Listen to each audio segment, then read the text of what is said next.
అనంతపురం జిల్లాలో 2 దారుణ హత్యలు కలకలం రేపాయి. ఆస్తి తగాదాలు తల్లి కొడుకు ప్రాణాలు తీశాయి. సింగనమల మండలం తరిమెల గ్రామానికి చెందిన అంగన్వాడీ టీచర్ ఎల్లమ్మ ఆమె కొడుకు చిన్నాను దారుణంగా హత్య చేశారు. ఇక అదే గ్రామానికి చెందిన నల్లప్పకు 2 భార్యలుండగా ఆయన మృతి తర్వాత ఆస్తి వివాదాలు తలెత్తాయి.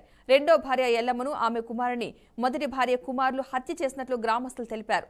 ఘటనపై సమాచారం అందుకున్న పోలీసులు సంఘటన స్థలానికి చేరుకుని కేసు నమోదు చేసి విచారణ చేపట్టారు. అనంతపురం జిల్లాలో 2 దారుణ హత్యలు కలకలం రేపాయి. ఆస్తి తగాదాలు తల్లి కొడుకు ప్రాణాలు తీశాయి. సింగనమల మండలం తరిమెల గ్రామానికి చెందిన అంగన్వాడీ టీచర్ ఎల్లమ్మ ఆమె కొడుకు చిన్నాను దారుణంగా హత్య చేశారు. అదే గ్రామానికి చెందిన నల్లప్పకు 2 భార్యలు ఉండగా ఆయన మృతి తర్వాత ఆస్తి వివాదాలు తలెత్తాయి. రెండో భార్య ఎల్లమ్మను ఆమె కుమారుని మొదటి భార్య కుమారులు హత్య చేసినట్లు గ్రామస్తులు తెలిపారు. ఘటనపై సమాచారం అందుకున్న పోలీసులు సంఘటనా స్థలానికి చేరుకుని కేసు నమోదు చేసి విచారణ చేపట్టారు. ఇదే అంశానికి సంబంధించిన పూర్తి సమాచారాన్ని మా ప్రతినిధి ప్రకాష్ అందిస్తారు. ప్రకాష్, చెప్పండి, ఈ దారుణానికి సంబంధించిన పూర్తి వివరాలేంటి?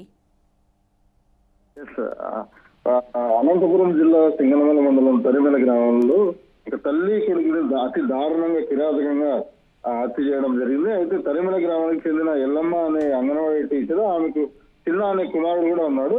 అయితే ఆస్తిగాల వల్లే ఈ హత్య చేశారంటే మనకైతే గ్రామస్తులు చెప్తున్నారు. ఇంకా గ్రామస్తులు చెప్పిన వివరాల ప్రకారం మనం చూస్తే ఈ ఘటన వెనక ఆస్తిగాలే ప్రముఖ కారణంగా మనకి తెలుస్తుంది. గ్రామానికి చెందిన నల్లప్ప అనే వ్యక్తికి 2 భార్యలు ఉండగా ఆయన మృతి చెందిన తర్వాత కుటుంబాల మధ్య ఆస్తి విషయంలో గొడవలు అయితే మొదలైన పరిస్థితి అయితే జరిగింది. అయితే ఈ క్రమంలోనే రెండో భార్య ఆయన ఎల్లమ్మను ఆమె కొడుకు ఎవరైతే మొదటి భార్యకు చెందిన కుమారులే హత్య చేసినట్లుగా గ్రామస్తుల్లో పెద్ద చర్చ అయితే జరుగుతున్న పరిస్థితి ఉంది. అంటే చాలా రోజులుగా ఉన్న ఆస్తి వివాదాలే చివరికి దారుణ హత్యలు అయితే దారి తీశాయని అయితే గ్రామస్తులు మనకైతే చెప్తున్న పరిస్థితి ఉంది.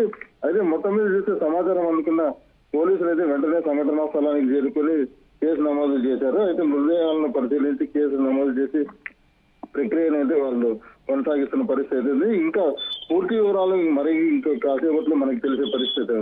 Right, thank you Prakash.